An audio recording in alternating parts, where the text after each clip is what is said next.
स्वागत है आपका आपके अपने चैनल बालाजी स्टडी क्लासेस से। मैं विष्णु श्रीवास्तव स्वागत करता हूं।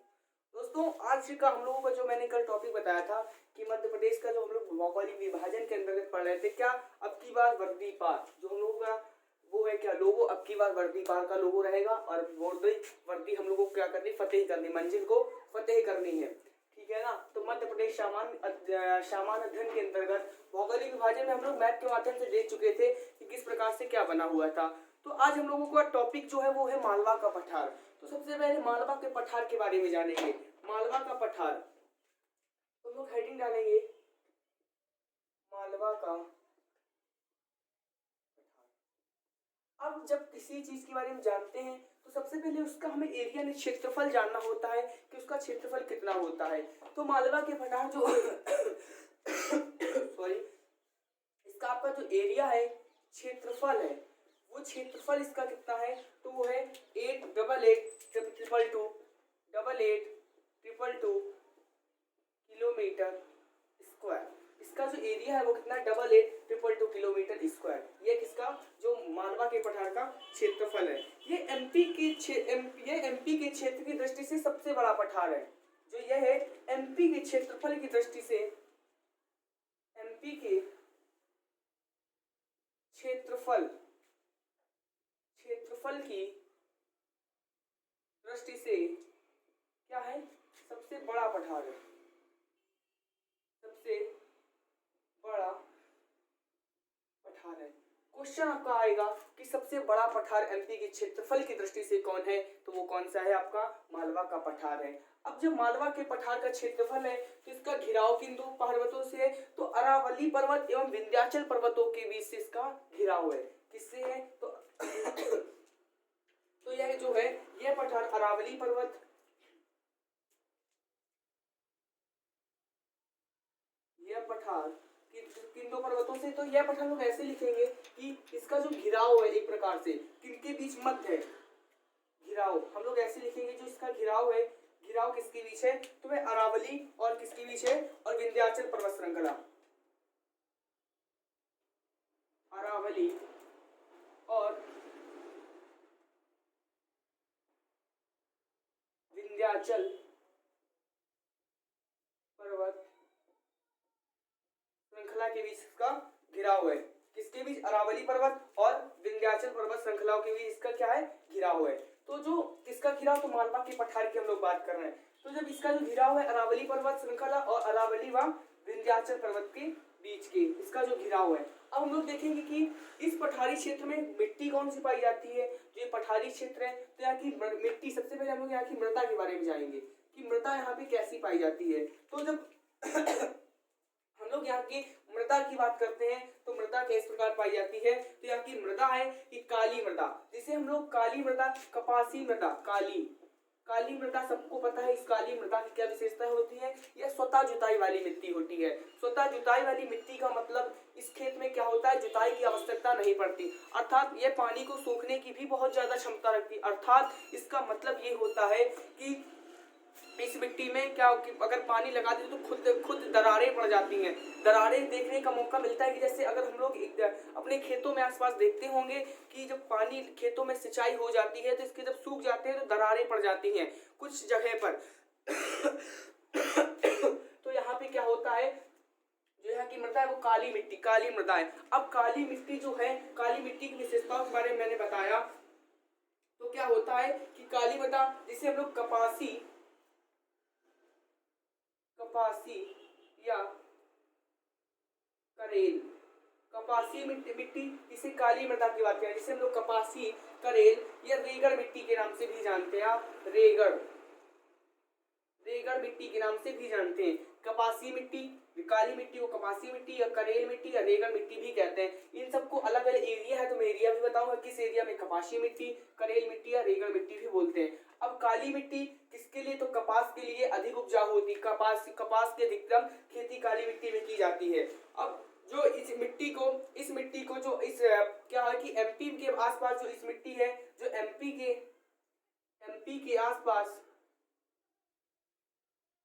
एमपी के जो आसपास मध्य प्रदेश है, मध्य प्रदेश के जो पठार है यानी मालवा का जो पठार है, इस पठार के आसपास इस मिट्टी को क्या बोलते हैं? कन्हर मृदा बोलते हैं। क्या मृदा बोलते हैं? कन्हर मृदा बोलते हैं। कन्हर मृदा, इस मिट्टी के जो आसपास कौन सी मृदा?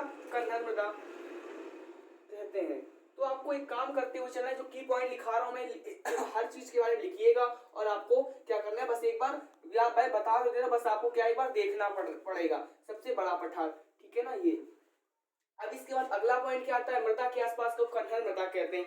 अब जब कन्हर मृदा कहते हैं, अब काली मृदा एमपी में सबसे ज्यादा, अगर काली मिट्टी की बात करें, अगर हम लोग काली मिट्टी की बात करें तो एमपी में सबसे ज्यादा मिट्टी पाई जाती है। एमपी में सबसे ज्यादा मात्रा में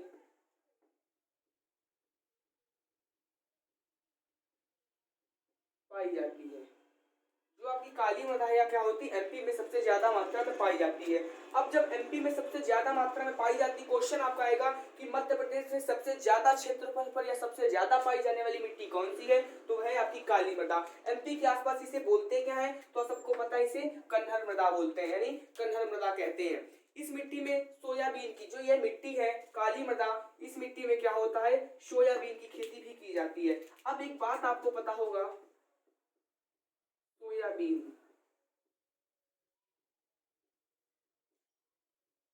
की खेती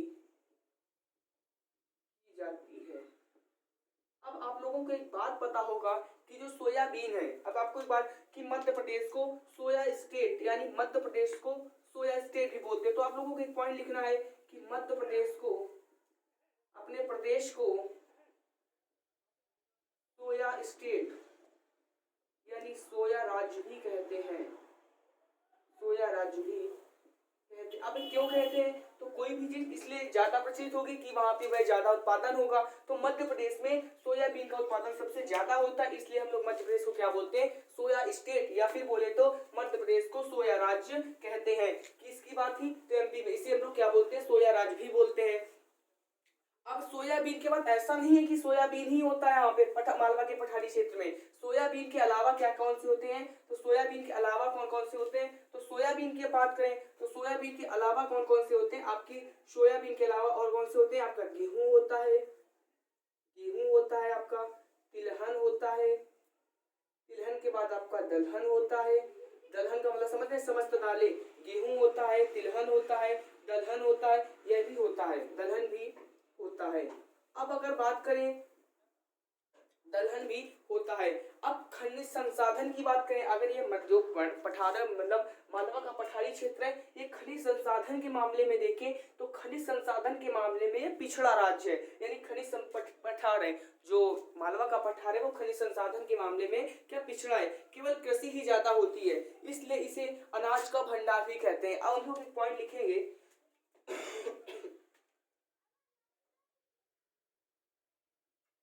तो आप लोगों को एक काम करता है, सारे पॉइंट लिखते हुए चलना है।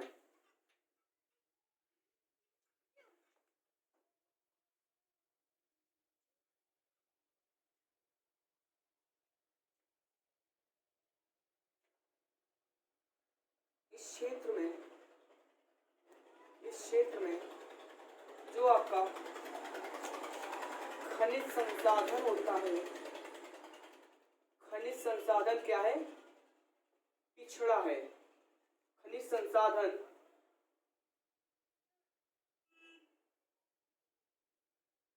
पिछड़ा है, केवल मात्र कृषि होती है, केवल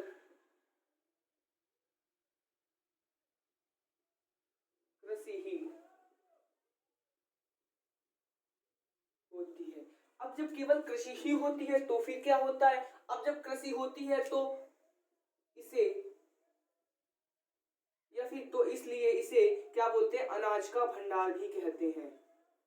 अनाज का भंडार, अनाज का भंडार भी कहते हैं। तो आप लोगों को ये पॉइंट लिखना होगा, इस कृषि ही होती तो इसलिए इसे क्या बोलते हैं? अनाज का भंडार कहते हैं। इस क्षेत्र में अब गेहूं अधिक होता है, इस क्षेत्र में जब गेहूं अधिक होता है अनाज भंडार में, इस क्षेत्र में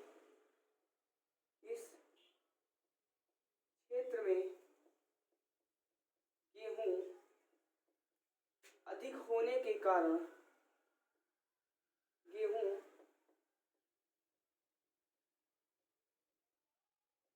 अधिक होने के कारण इसे हम लोग गेहूं की डलिया भी बोलते हैं। क्या बोलते हैं? गेहूं की डलिया भी बोलते हैं।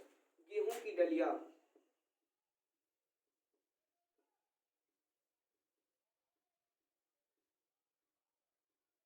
गेहूं की डलिया भी बोलते हैं। अब क्वेश्चन आपसे पूछा जाएगा निम्न में से किसे गेहूं की डलिया बोलते हैं। अब आपका ऑप्शन होगा रीवा पन्ना का पठार, मालवा का पठार, बघेलखंड का पठार और एक दे देगा नर्मदा सोन घाटी। तो आपको क्या करना होगा, गेहूं की डलिया किसे बोलते हैं तो याद रखना होगा कि मालवा के पठार को गेहूं की डलिया बोलते हैं। अब ये कौन सी मृदा पाई जाती है तो काली मृदा पाई जाती है। अब इस क्षेत्र में क्या होता है, इस क्षेत्र में अब ऐसा तो नहीं खनिज संसाधन की दृष्टि से पिछड़ा तो कुछ भी नहीं होता होगा, होता है। तो इस क्षेत्र में रॉक फास्फेट, इस क्षेत्र में rock phosphate, asbestos, rock phosphate, asbestos, rock phosphate होता है, एस्बेस्टॉस होता है और डोलोमाइट होता है। अब डोलोमाइट होता है तो यह होता किस जिले में है। फिर क्वेश्चन उठता है कि जो एमपी का मालवा के पठार में तो होता है तो सॉरी माफ करिएगा। अब रॉक फास्फेट, एस्बेस्टॉस, डोलोमाइट होता तो है लेकिन ये किस जिले में होता है।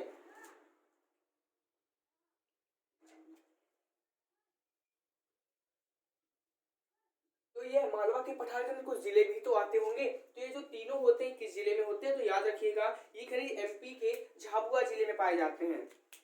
जो मैंने बताया था झाबुआ से अलीराजपुर बना था जो गुजरात और राजस्थान दोनों से लगता है। तो ये कहाँ एमपी के झाबुआ जिले में पाए जाते हैं। किस जिले में तो याद रखना झाबुआ जिले में,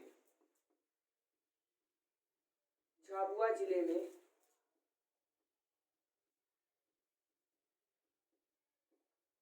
पाए जाते हैं।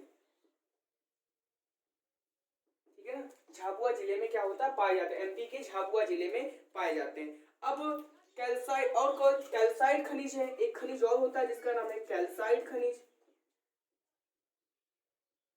कैल्साइट कहाँ पाया जाता है तो कैल्साइट आपका पाया जाता है बड़वानी जिले में। कौन से? बड़वानी जिले में आपका कैल्साइट पाया जाता है। अब आपको जिले का तो ज्ञान होगा कि कौन सा जिला कहाँ पे है। तो कैल्साइट जो होता है खनिज वो कहाँ पाया जाता है आपका बड़वानी जिले में पाया जाता है। बस ऐसे ही आपसे क्वेश्चन पूछे जाते हैं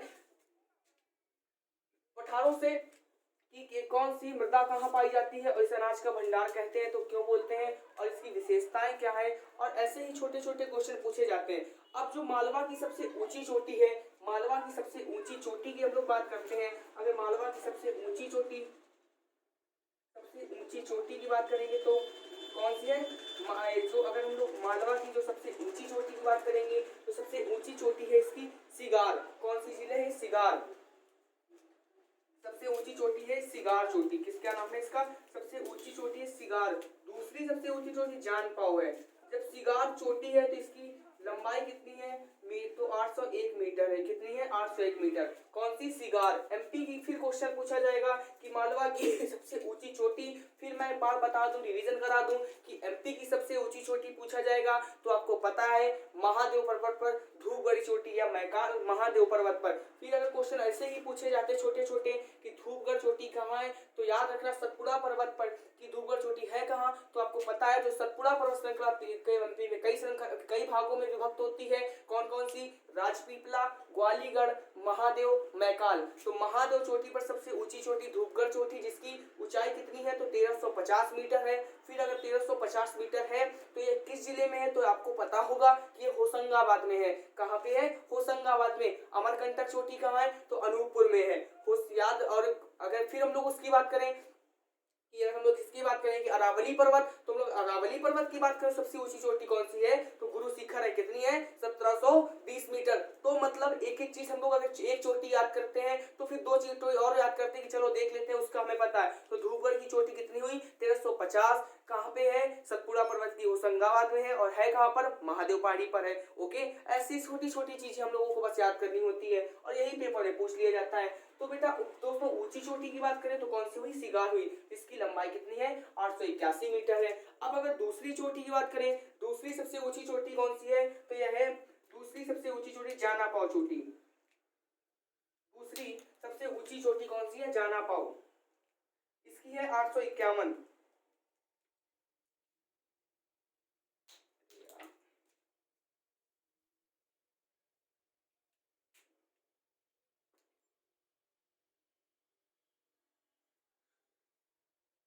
सबसे ऊंची चोटी, दूसरी चोटी, दूसरी चोटी कौन सी है, तो वो है जाना पाओ चोटी, जाना पाओ।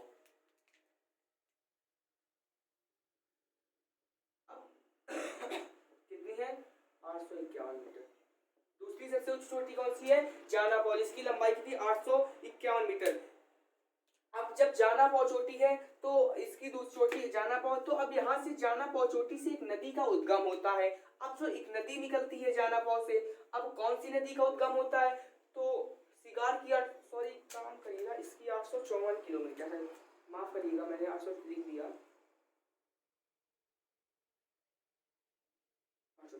अब जो जाना पाओ पहाड़ी है इससे किस नदी का उद्गम होता है, एक नदी का उद्गम होता है, नदी का उद्गम। तो फिर देखो मैं पॉइंट क्लियर करते हुए चल रहा हूँ, उद्गम, और उस महान नदी का क्या नाम है, चंबल नदी नाम है। क्या नाम है, चंबल नदी नाम है,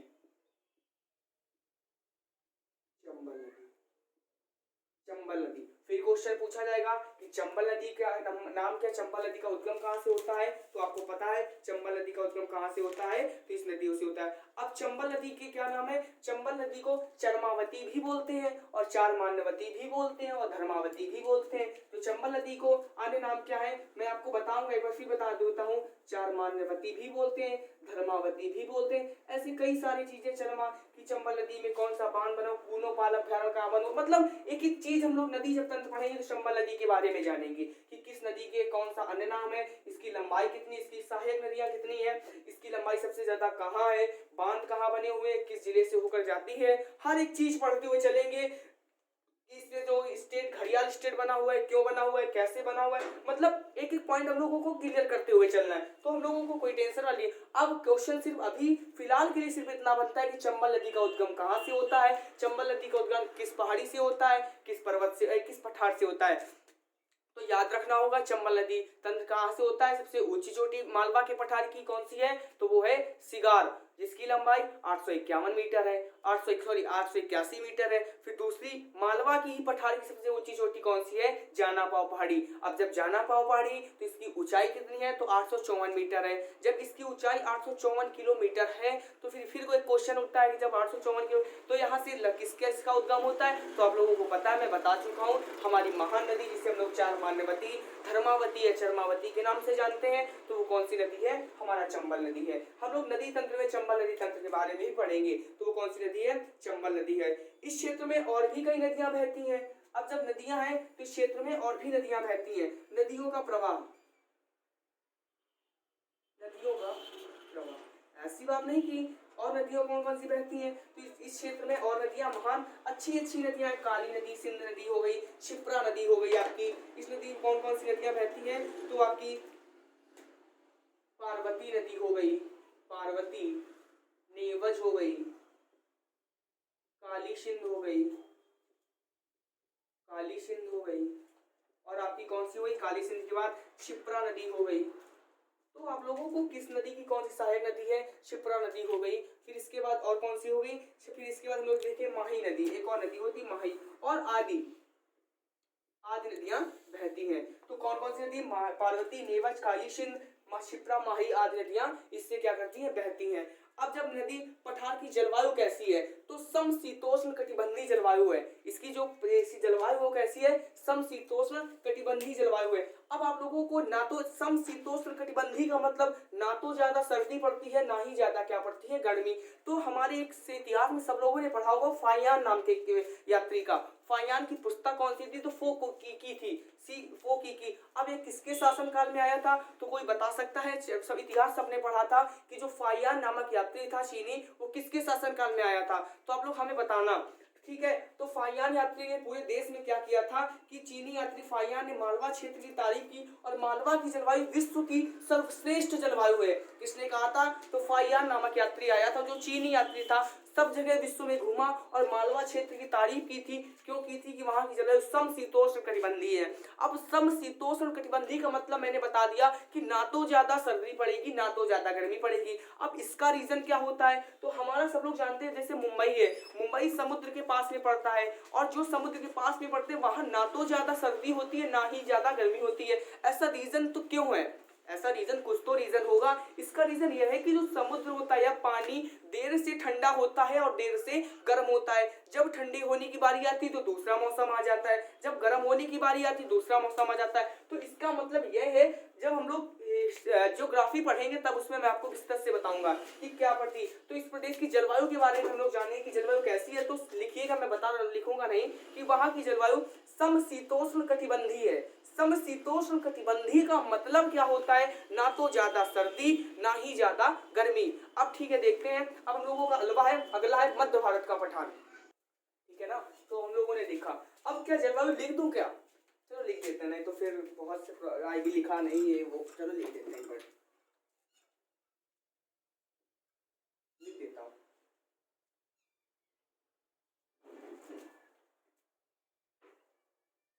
जलवायु, जलवायु कैसी है? समशीतोष्ण कटिबंधीय है। समशीतोष्ण कटिबंधीय, समशीतोष्ण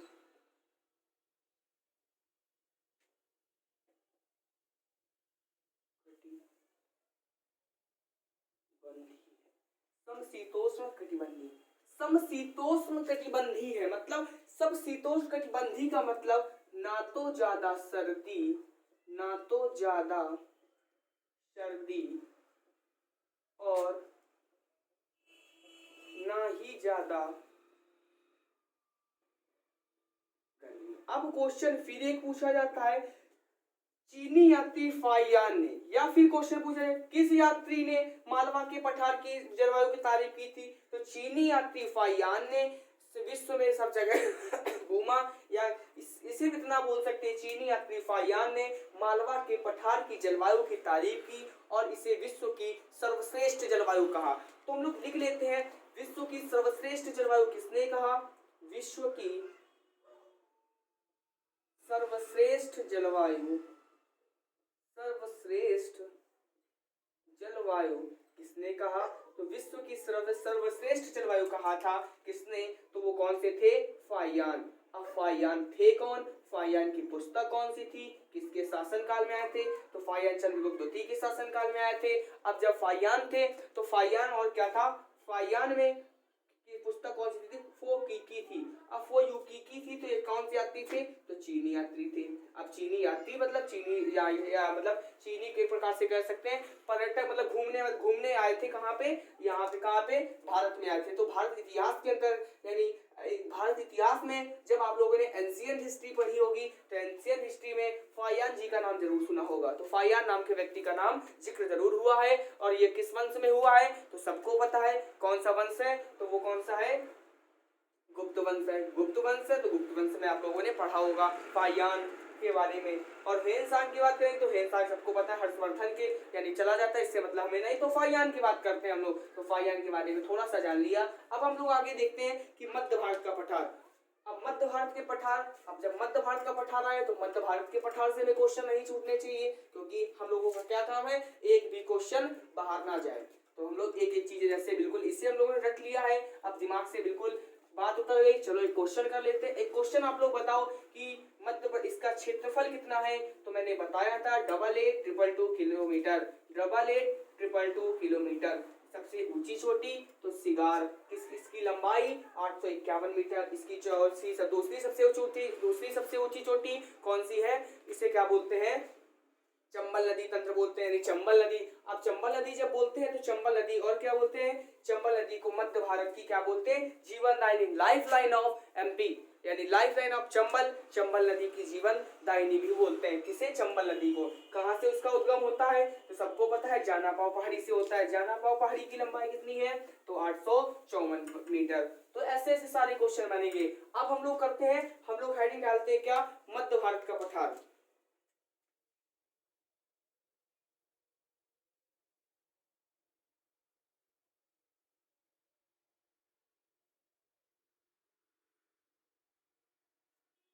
मध्य भारत का पठार। अब जब मध्य भारत का पठार जानते हैं तो इसका सबसे पहले जानते हैं इसका क्षेत्रफल कितना है। क्षेत्रफल,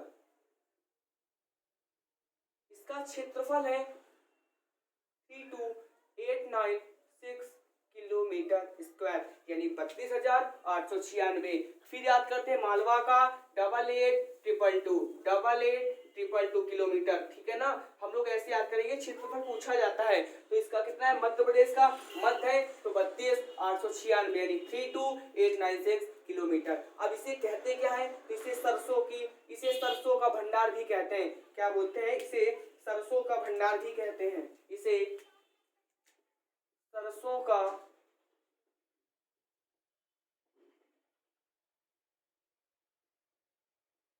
इसे सरसों का भंडार,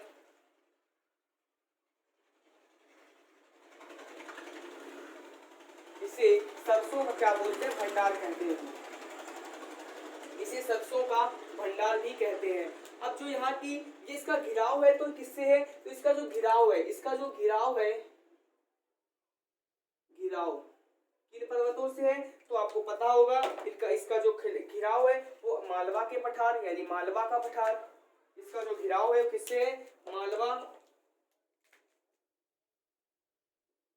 मालवा और मालवा पर्वत श्रृंखला, अरावली,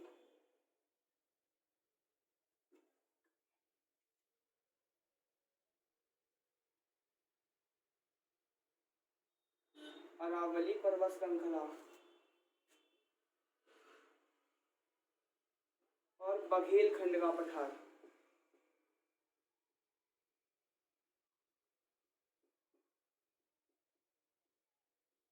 बघेलखंड का पठार, यानी जो घिराव है किस्सा है मालवा का, अरावली श्रृंखला और बुंदेलखंड का पठार।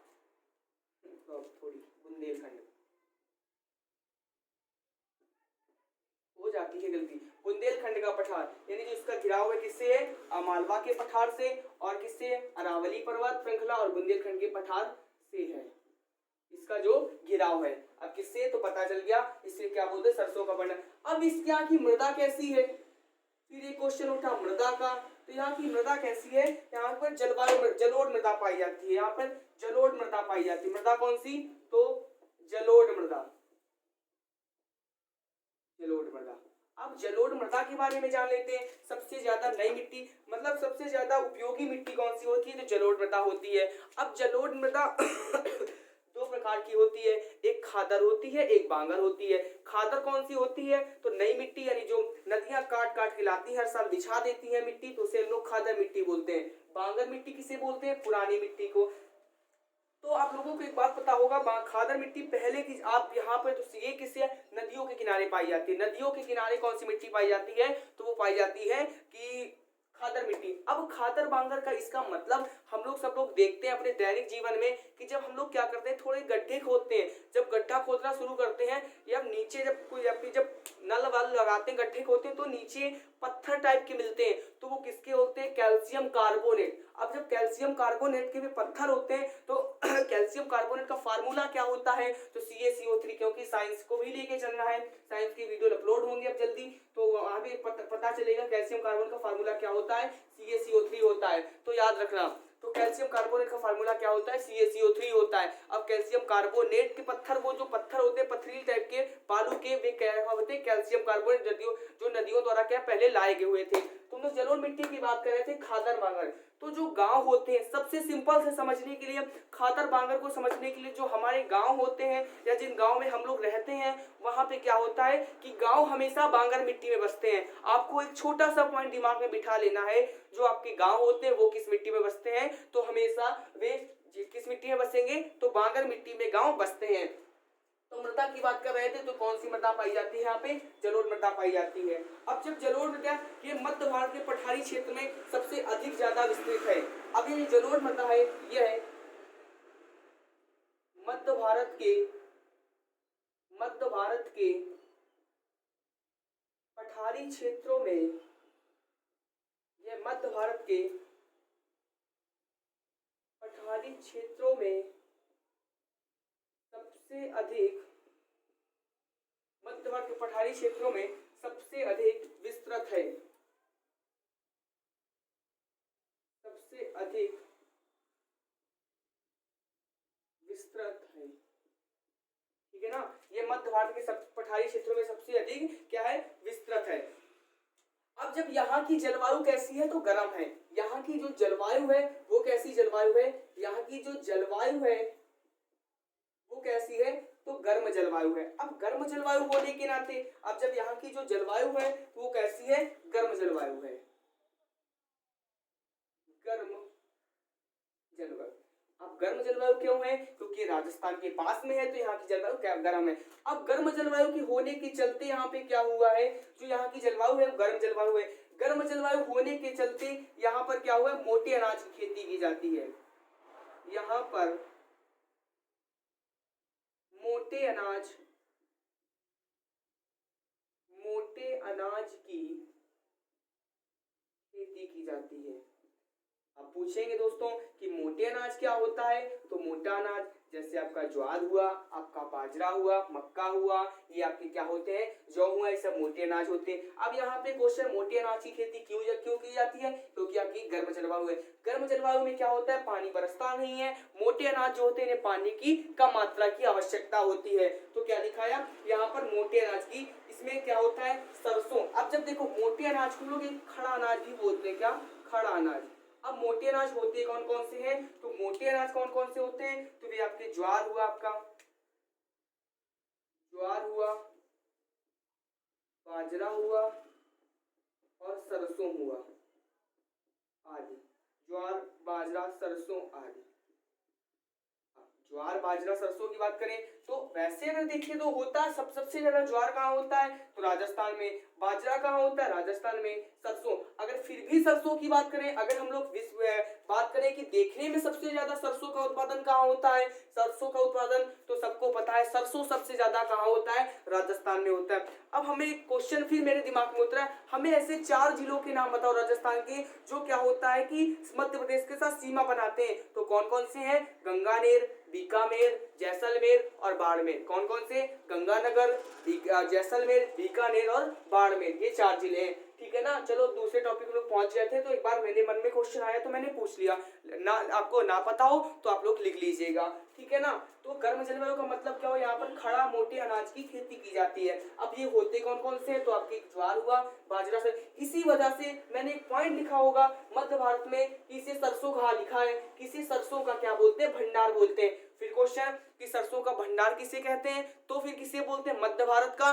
गेहूं की डलिया किसे बोलते हैं? तो याद करो मैंने पढ़ाया था आप लोगों को, क्या? मालवा का पठार। तो गेहूं की डलिया बोलते हैं मालवा के पठार को। कौन सी मिट्टी पाई जाती थी? काली मृदा। अब जब मालवा यानी मध्य भारत मध्य में आ गए, पहले जब माल था तो वहां पे काली मिट्टी पाई जाती थी, क्योंकि काला, याद करने की ट्रिक, जहां पे ज्यादा काली संपत्ति होगी वहां पे माल ज्यादा होगा। तो ठीक है ना। अभी मध्य भारत की याद करेंगे, मध्य भारत में कौन सी होती है? जलोढ़ मिट्टी। मध्य में आएंगे तो जल जाएंगे, आग के बीच में आप लोग आएंगे तो जल जाएंगे ना। तो मध्य भारत में कौन सी मिट्टी? जलोढ़ मिट्टी। तो ऐसे क्वेश्चन पूछे जाते हैं। तो यह मध्य भारत का पठारी क्षेत्रों में सबसे अधिक विस्तृत है। ठीक है। यहाँ पर मोटे अनाज की क्या की जाती है? खेती की जाती है।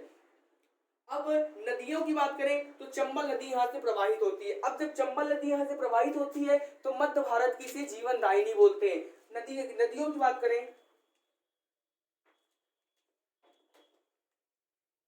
नदियां, अब नदियां की बात करें तो चंबल नदी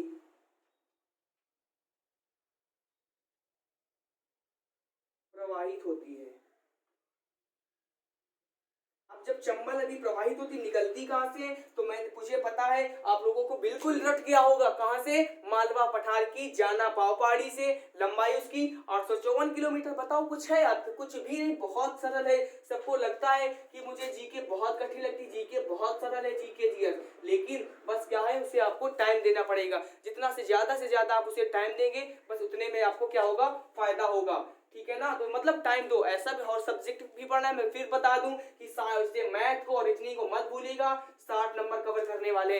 देखिए 30 का क्या आएगा, ये आपके जीके जीएस आएगी, और 10 की साइंस है, जीएस में साइंस आपकी आ जाएगी। तो आपको ये क्लियर करते हुए चलना है। अब चंबल नदी प्रवाहित होती है, तो चंबल नदी प्रवाहित होती है, इसे मध्य भारत की जीवन दायिनी भी बोलते हैं। फिर क्वेश्चन बना कि मध्य भारत की जीवन दायिनी किसे बोलते हैं, तो चंबल नदी तंत्र को बोलते हैं, चंबल नदी को बोलते हैं। तो हम लोग लिख लेंगे, इसे क्या बोलते हैं, मध्य भारत की जीवन दायिनी। मध्य भारत की जीवन दायिनी, मध्य भारत की जीवन दायिनी बोलते हैं। क्या बोलते हैं, मध्य भारत की जीवन दायिनी बोलते हैं। किसे बोलते हैं, तो सबको पता है, मैंने बता दिया चंबल नदी को। गेहूं की डलिया मालवा पठार, सरसों का भंडार किसे, मध्य भारत का पठार। सरसों के भंडार में मध्य में है तो जल जाएंगे, कौन सी मिट्टी, तो जलोढ़ मिट्टी। बिल्कुल हम लोग ये कर देंगे कि आपको याद, सिर्फ रिवीजन करना होगा पेपर के समय, बाकी सब तो याद ही हो गया। बताओ कुछ है, क्षेत्रफल आपको बताओ तो कितना है, 8822 किलोमीटर, इसका 32896 किलोमीटर। बताओ कुछ है, कुछ भी नहीं है, बिल्कुल रट गया, खत्म। मलबा मध्य भारत का पठार। अब थोड़ी खनिज की बात कर लेते हैं। अगर खनिज कैसी है, तो इस क्षेत्र में सबसे ज्यादा क्या होता है, स्लेट का उत्पादन किया जाता है। स्लेट जो होती है खनिज, इस क्षेत्र में सबसे ज्यादा स्लेट का उत्पादन किया जाता है। अब स्लेट उत्पादन में भारत में मध्य प्रदेश का प्रथम स्थान है। तो हम लोग लिख लेते हैं, इस क्षेत्र में स्लेट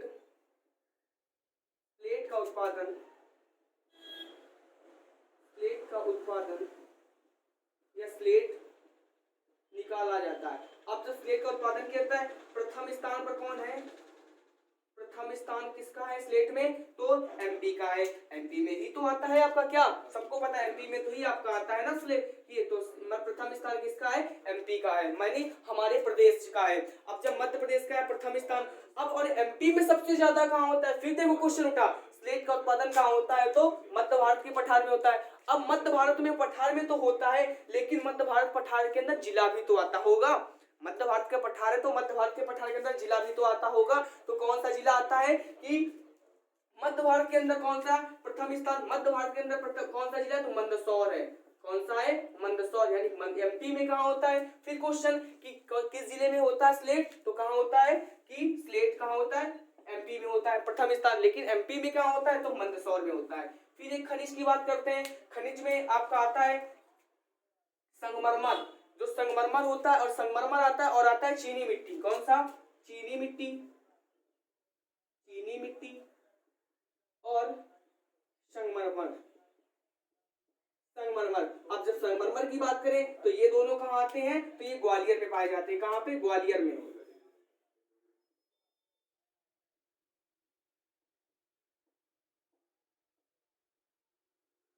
ग्वालियर में, ठीक है ना। अब ग्वालियर में क्या है, तानसेन का मकबरा बना हुआ है, कभी घूमा हो तो बताइएगा। ग्वालियर में क्या है, तानसेन का मकबरा बना हुआ है। तो चीनी मिट्टी संगमरमर कहाँ, ग्वालियर में। अब स्लेट का उत्पादन एमपी में, कहाँ पे, मंदसौर में। प्रथम स्थान स्लेट में, तो एमपी का। और मोटे अनाज की खेती कहाँ पे सबसे ज्यादा की जाती है, तो मालवा के, मध्य भारत के पठार में, यानी ज्वार बाजरा सरसों आदि से होते हैं। और इसे मध्य भारत की जीवन दायिनी किसे बोलते हैं, तो चंबल नदी तंत्र को बोलते हैं। तो ये हमारा ये हुआ इसका पठार, कौन सा पठार, मध्य भारत का पठार। तो हम लोगों को मध्य भारत का पठार बिल्कुल अच्छे से, यानी 2 पठार हम लोगों के कंप्लीट, टेंशन खत्म। कौन सा, मध्य भारत का पठार और मालवा का पठार।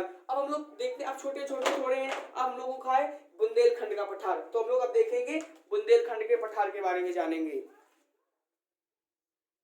तो ठीक है ना, तो हम लोगों को क्या हुआ, मतलब जो हम लोग पढ़ रहे थे मध्य भारत का पठार, तो मध्य भारत के पठार से हम लोगों को क्वेश्चन बिल्कुल नहीं छूटेंगे। अब हम लोग पढ़ेंगे बुंदेलखंड का पठार। कौन सा, बुंदेलखंड का पठार, बुंदेलखंड का पठार। अब की बात मत दी पा,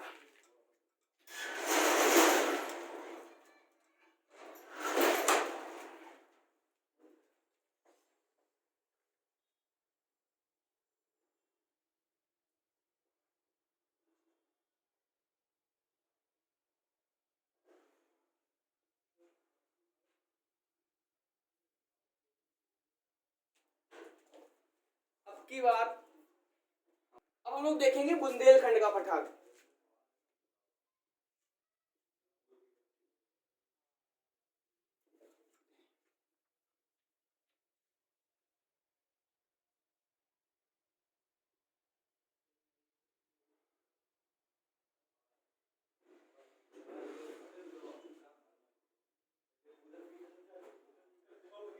बुंदेलखंड का पठार, तो बुंदेलखंड के पठार में सबसे पहले हमें क्या पढ़ना होगा, उसका एरिया जानना होगा कि उसका क्षेत्रफल कितना है।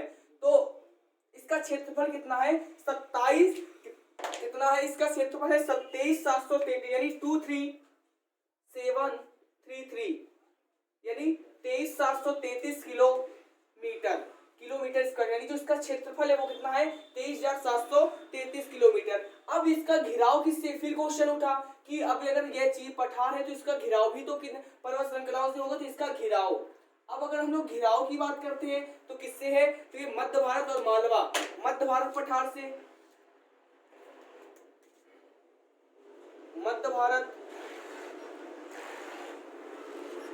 के पठार से, और मालवा का पठार, मालवा का पठार, मध्य भारत का पठार, मालवा का पठार, और किससे, भांडेर श्रेणी से घिरा हुआ है, किससे, भांडेर श्रेणी।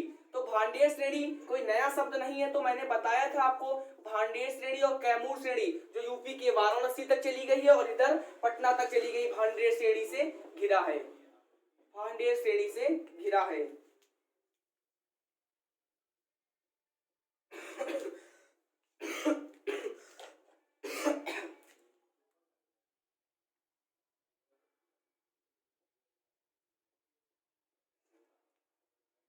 मध्य भारत, मालवा का पठार और भांडेर श्रेणी से क्या हुआ है, घिरा हुआ है। अब जब घिरा हुआ है तो यहाँ की मृदा, तो बात करते हैं यहाँ की दोस्तों मृदा की, तो यहाँ की मृदा मिश्रित मृदा है।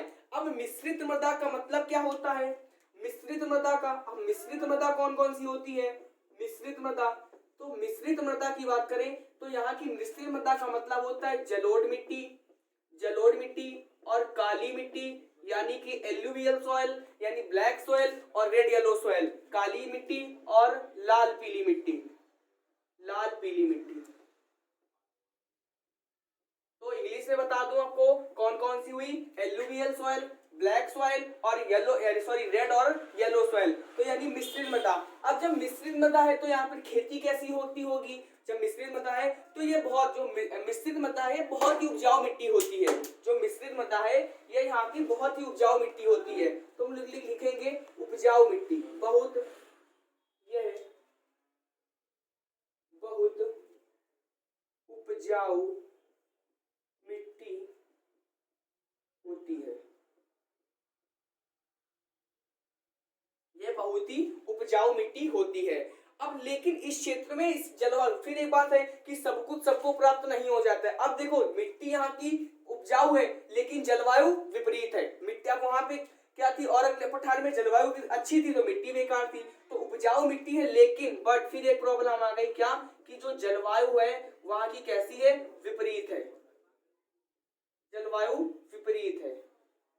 अब जब मिट्टी अच्छी है तो जलवायु कैसी है, विपरीत जलवायु है, बट जलवायु विपरीत है तो अच्छी कृषि नहीं हो पाती, तो अच्छी कृषि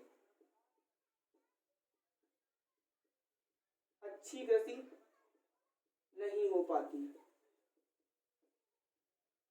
लेकिन अच्छी कृषि नहीं हो पाती, कुछ तो होता होगा, अच्छी कृषि नहीं हो पाती। लेकिन यहाँ पर तेंदुपत्ता, फिर एक शब्द आया तेंदुपत्ता, तेंदुपत्ता के बारे में थोड़ा समझते हैं। तेंदुपत्ता सबसे ज्यादा आपका महाराष्ट्र में पाया जाता है और उड़ीसा में पाया जाता है और फिर छत्तीसगढ़ में भी पाया जाता है और मध्य प्रदेश में भी पाया जाता है। तेंदुपत्ता वास्तव में होता क्या है कि जो आपकी बीड़ी होती है, बीड़ी को जब लपेटते हैं, जो बीड़ी होती है यानी जो बीड़ी सिगरेट वाली बीड़ी, तो जब उसको लपेटते हैं तो जो पत्ता यूज होता है, कुछ यह ब्राउन कलर का यूज होता है, ब्राउन कलर का, और हरे कलर से उससे धागे से बंधा होता है, तो कई नाम है, नाम होते हैं उनके, तो जो यूज होता है पत्ता लपेटने में, यानी तेंदुपत्ता का यूज क्या होता है, बीड़ी के पत्ता लपेटने में। तो हम लोग लिख लेते हैं कि बहुत क्या लिखा, अच्छी कृषि नहीं हो पाती, लेकिन क्या होता है, लेकिन यहाँ पर तेंदुलीप के वन होते हैं, यहाँ पर यहाँ पर तेंदुलीफ के वन होते हैं। तेंदुलीफ, तेंदुलीफ के वन होते हैं।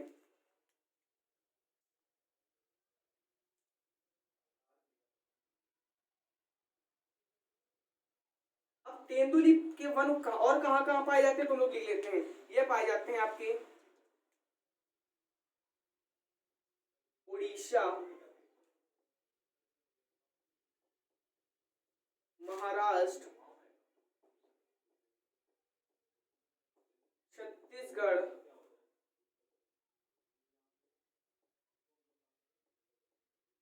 मध्य प्रदेश। यह कहाँ, उड़ीसा, महाराष्ट्र, छत्तीसगढ़, मध्य प्रदेश और दक्षिणी राजस्थान में कुछ पाए जाते हैं।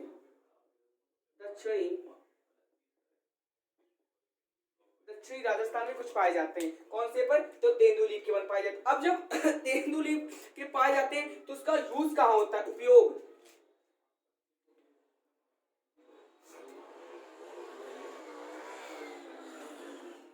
उपयोग कहाँ होता है इसका, तो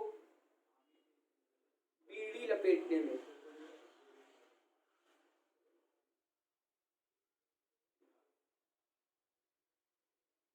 बीड़ी लपेटने में इसका यूज कहाँ होता है, बीड़ी लपेटने में होता है। ठीक है ना। खनिज संसाधन की दृष्टि से कुछ ज्यादा ही पिछड़ा है। अगर हम लोग खनिज संसाधन की बात करते हैं, खनिज संसाधन की दृष्टि से कुछ ज्यादा पिछड़ा है।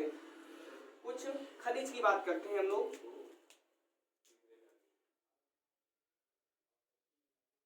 खनिज कुछ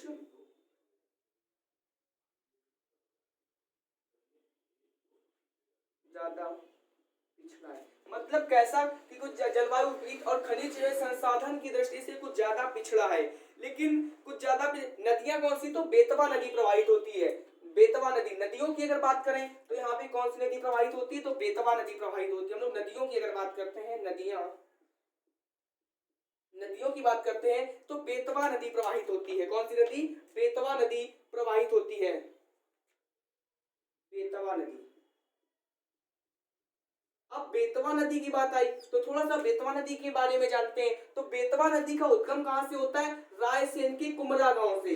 रायसेन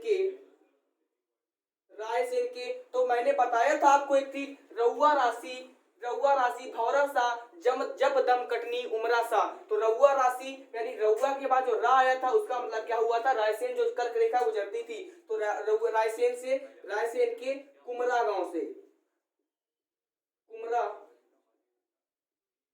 गांव से उद्गम होता है। क्वेश्चन आता है कि अब चंबल नदी कहां से निकलती है, तो जानपाव पहाड़ी से निकलती है। तो रायसेन के कुमरा गांव से कौन सी निकलती है, रायसेन के कुमरा, रायसेन, ये गांव भी याद रखना है, कुमरा गांव से, रायसेन के कुमरा गांव से कौन सी, बेतवा नदी निकलती है।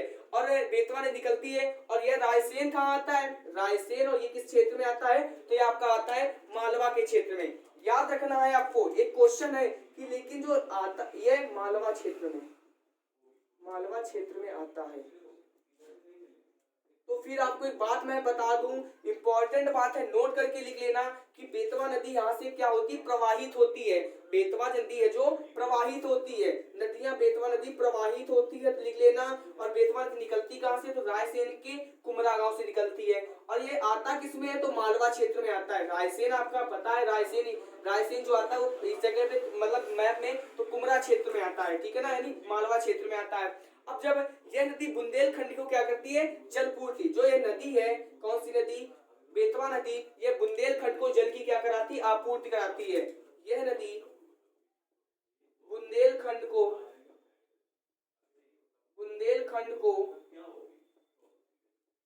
जल की आपूर्ति कराती है। अब जल की जो आपूर्ति कराती है तो इसलिए इसे क्या बोलते हैं, बुंदेलखंड की गंगा, बुंदेलखंड की गंगा। क्वेश्चन, बुंदेलखंड की गंगा किसे कहते हैं? तो किसे कहते हैं? बेतवा नदी को बुंदेलखंड की गंगा कहते हैं। अगर बुंदेलखंड की गंगा के साथ साथ क्वेश्चन पूछे एमपी की गंगा किसे कहते हैं, यानी मध्य प्रदेश की गंगा किसे कहते हैं, तो इसे हम लोग बेतवा नदी को मध्य प्रदेश की गंगा भी कहते हैं तथा मध्य प्रदेश की गंगा भी कहते हैं तथा प्रदेश की गंगा भी कहते हैं। प्रदेश यानी एमपी की गंगा भी कहते हैं, ठीक है ना। तो इसे हम लोग क्या बोलते हैं? प्रदेश की गंगा भी कहते हैं। अब यहाँ की सबसे ऊंची चोटी, यहाँ की अगर सबसे ऊंची चोटी की बात करें तो कौन सी है? सिद्ध बाबा। यहाँ की सबसे ऊंची चोटी की हम लोग बात करें कि यहाँ की सबसे ऊंची चोटी कौन सी है? चोटी, तो यहाँ की सबसे ऊंची चोटी है सिद्ध बाबा चोटी। कौन सी? सिद्ध बाबा।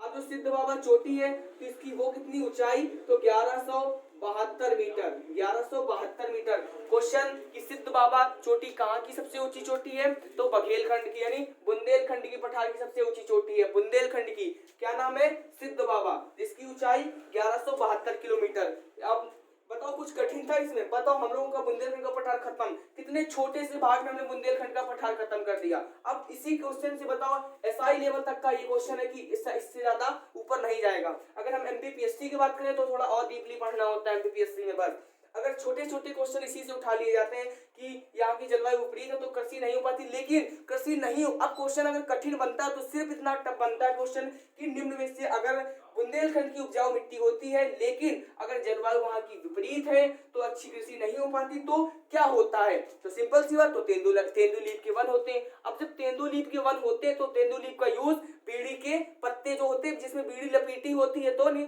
पत्ते लपेटने में होता है। पाए कहाँ जाते हैं? आपकी उड़ीसा में पाए जाते हैं, महाराष्ट्र में पाए जाते हैं, छत्तीसगढ़, मध्य प्रदेश, दक्षिणी राजस्थान में पाए जाते हैं। सबसे ऊंची चोटी सिद्ध बाबा चोटी, जिसकी ऊंचाई कितनी है?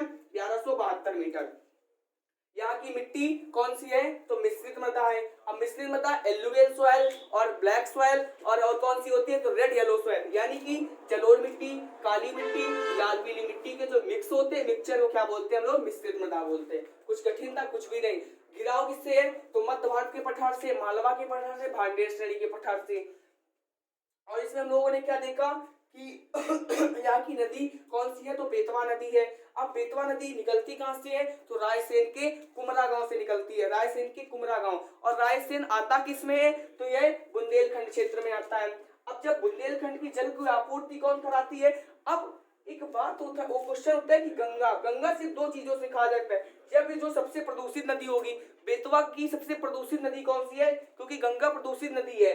तो क्या होता है कि प्रदूषित नदी की बात करेंगे तो जो बेतवा है, बेतवा की सबसे प्रदूषित नदी है, मतलब जो बुंदेलखंड है आपका, बुंदेलखंड की सबसे प्रदूषित नदी कौन सी? बेतवा है, ठीक है ना। तो बुंदेलखंड की गंगा, यानी या फिर क्वेश्चन देखना घुमा के पूछेगा, बुंदेलखंड की गंगा बेतवा नदी, एमपी की गंगा बेतवा नदी, तो समझ में आ गया ना। तो ऐसे ही क्वेश्चन आपको पूछे जाते हैं। तो हम लोग अगला देखते हैं, रीवा पन्ना का पठार। रीवा पन्ना का पठार, ठीक है ना। अब देखते हैं रीवा पन्ना का पठार हम लोग। किसका? रीवा पन्ना का पठार।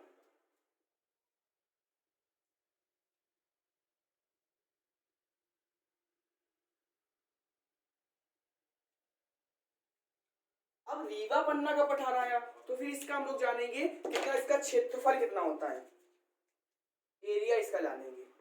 इसका क्षेत्रफल दोस्तों होता है 31,954 किलोमीटर स्क्वायर। इसका क्षेत्रफल कितना होता है? 3194 किलोमीटर। अब हम लोग अगर इसी बार फिर रिवीजन करते हैं तो 88,822, फिर इसके बाद 32,796, मतलब जो जितने थे वो हम लोग कर लेते हैं। जैसे कि रिवीजन का मतलब, मैंने इसका मतलब क्या होता है कि मैंने आपको बता चुका हूँ कि मालवा का पठार 88,822 किलोमीटर, मालवा का पठार क्या होता है? 88,822 किलोमीटर। फिर मध्य भारत में 32,896 यानी 32,896 किलोमीटर। फिर तीसरा हमने पढ़ा बुंदेलखंड का पठार तो 27,733 किलोमीटर। फिर अब हमने पढ़ा है रीवा पन्ना का पठार तो कितना हुआ? 31,954 किलोमीटर स्क्वायर, ठीक है ना। चलो देखते हैं आगे। अब जब रीवा पन्ना तो इसका घिराव किससे? फिर क्वेश्चन घिराव, इसका घिराव किससे है? तो किन किन जो किससे है? तो ये भांडेर एवं कैमूर श्रेणी की मध्य है। भांडेर एवं कैमूर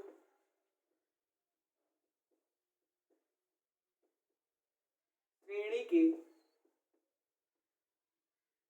मध्य, भांडेर एवं कैमूर श्रेणी की मध्य इसका क्या है? घिराव है। किसका? रीवा पन्ना के पठार का। भांडेर एवं कैमूर श्रेणी के मध्य इसका क्या है? घिराव है। ठीक है ना। अब यहाँ की फिर मृदा की बात करते हैं। तो आप लोगों को पता होगा, मैं बता चुका हूँ कि मृदा, यहाँ की मृदा कैसी है? तो मिश्रित मृदा है। कैसी है? मिश्रित। अब मिश्रित की बात करते हैं तो तुरंत आप लोगों के दिमाग में एक बात आ जानी चाहिए कि कौन सी? जलोढ़। कौन सी? जलोढ़ प्लस का काली यानी कि ब्लैक सॉइल और लाल पीले यानी कि रेड येलो सॉइल। बताओ कुछ कठिन है? कुछ भी नहीं कठिन है, बहुत सरल है। कौन सी हुई? जलोढ़, काली, लाल पीली मृदा। ऐसे ही क्वेश्चन पूछे जाते हैं। अब फिर इसके बाद जब घिराव हो गया तो फिर इस क्षेत्र की सबसे ज्यादा कृषि।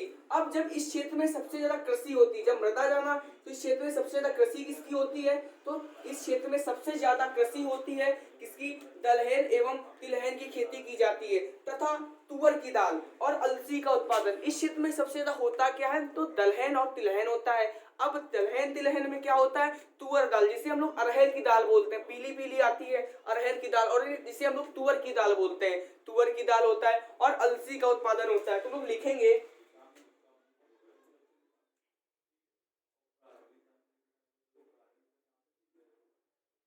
इस क्षेत्र में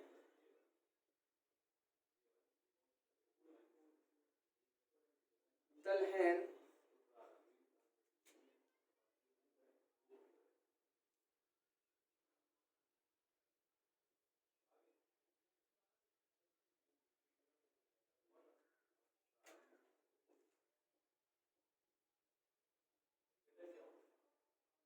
क्षेत्र में दलहन और तिलहन का क्या किया था? उत्पादन किया जाता है। किसका? दलहन और तिलहन का उत्पादन किया जाता है, यानी खेती की जाती है। और इसमें किसके किया जाता है? और तथा तथा या उत्पादन लिख लो, खेती लिख लो, खेती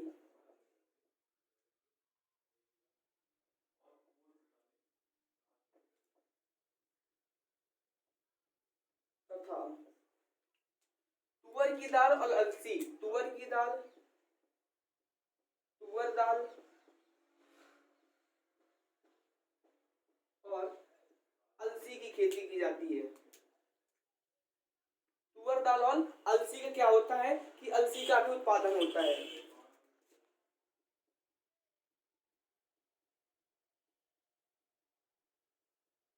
ठीक है ना। तो अब पता चला कि क्षेत्र में क्या होता है? दलहन और तिलहन की खेती की जाती है और तुअर दाल और ये अलसी का भी उत्पादन होता है। खनिज, खनिज की बात करें, अगर हम लोग खनिज की बात करते हैं, खनिज सबसे ज्यादा इंपॉर्टेंट है हर चीज के लिए। खनिज, तो खनिज हम लोग हेडलाइन खनिज, खनिज की बात करते हैं तो खनिज में कैसा क्षेत्र है? संपन्न क्षेत्र है, संपन्न क्षेत्र। अब भैया रीवा पन्ना है तो पन्ना में तो हीरे पाए जाते होंगे, सबको पता है, हीरे पाए जाते हैं, सबको पता है ना। तो संपन्न क्षेत्र। अब संपन्न क्षेत्र का मतलब इस क्षेत्र में हीरे पाए जाते हैं। संपन्न क्षेत्र में, इस क्षेत्र में, इस क्षेत्र में हीरे, हीरे की बजाय सबसे ज्यादा इंपॉर्टेंट ये पठार हो जाता है, हीरे पाए जाते हैं। अब हीरे पाए कहाँ जाते हैं? तो कौन सी खदान है जहाँ पे हीरे? तो हिनौता की खदान है। कौन सी? हीरे पाए जाते हैं। तो याद रखिएगा हीरे पाए जाते हैं। किस खान में कहाँ पाया जाता है? तो रीवा पन्ना के पठार में हीरे पाए जाते हैं। इस क्षेत्र में हीरे पाए जाते हैं और हीरे पाए कहाँ जाते हैं? तो हिनौता की खदान। क्वेश्चन आपका यूपी पीसीएस का क्वेश्चन है और एक ही किस क्षेत्र में पाए जाते हैं? तो हिनौता की खदान। कौन सा? हिनौता। और व्यापम के एग्जाम में भी आपका पूछा गया था ये, यूपी पीएससी और एमपी पीएससी और आपके कांस्टेबल में पूछा गया था कि हीरे किस क्षेत्र में पाए जाते हैं। तो हीरे तो सबको पता है रीवा पन्ना के पठार में पाए जाते हैं, पन्ना में, लेकिन पन्ना की किस में पाए जाते हैं? किस खदान में? तो हिनौता की खदान। याद रखना, बहुत इंपॉर्टेंट हो जाता है, हिनौता की खदान में, हिनौता की खदान में। कौन सी? हिनौता की खदान में पाए जाते हैं। अब हिनौता की खदान है कहां पर? तो यह पन्ना में है। हिनौता की, हिनौता शब्द है कहां पे? तो ये खदान पन्ना में है, पन्ना में है।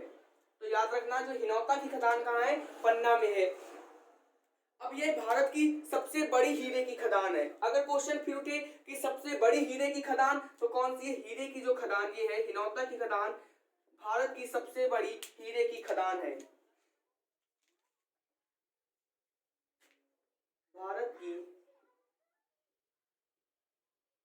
सबसे बड़ी हीरे की खदान है।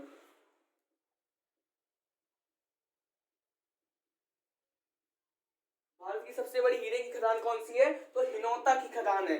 अब जब हिनौता की खदान है तो और क्या होता है, सीधी जिले में निकल तथा कोरंडम पाया जाता है। आपका जो सीधी जिला है, और कौन सा है, जो सीधी जिला है, सीधी तो मैंने बताया था सीधी से सिंगरौली बना था, और सबसे पश्चिमी जिला है सीधी, तो सीधी जिले में निकेल और कोरंडम आपका मिलता है, निकेल और कोरंडम। अब थोड़ा साइंस में हम लोग आ जाते हैं, कोरंडम किसका अयस्क है, तो बॉक्साइट का अयस्क है। किसका अयस्क है, बॉक्साइट का अयस्क क्या है, कोरंडम है। ठीक है ना। और क्या बात करें, रीवा जिले में, रीवा में जिप्सम पाया जाता है। जो रीवा है, रीवा में जिप्सम, सबसे ज्यादा जिप्सम कहाँ होता है, तो राजस्थान में होता है। तो रीवा की बात करें तो रीवा में क्या होता है, जिप्सम पाया जाता है। ये रीवा जिले किसके अंतर्गत आते हैं, सब रीवा पन्ना के पठार के अंतर्गत आते हैं। और नदी की बात करें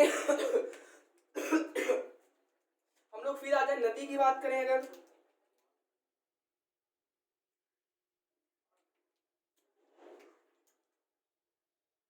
नदी तो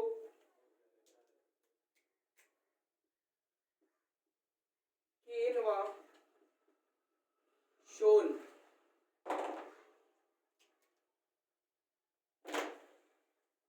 केनवा, शोन नदी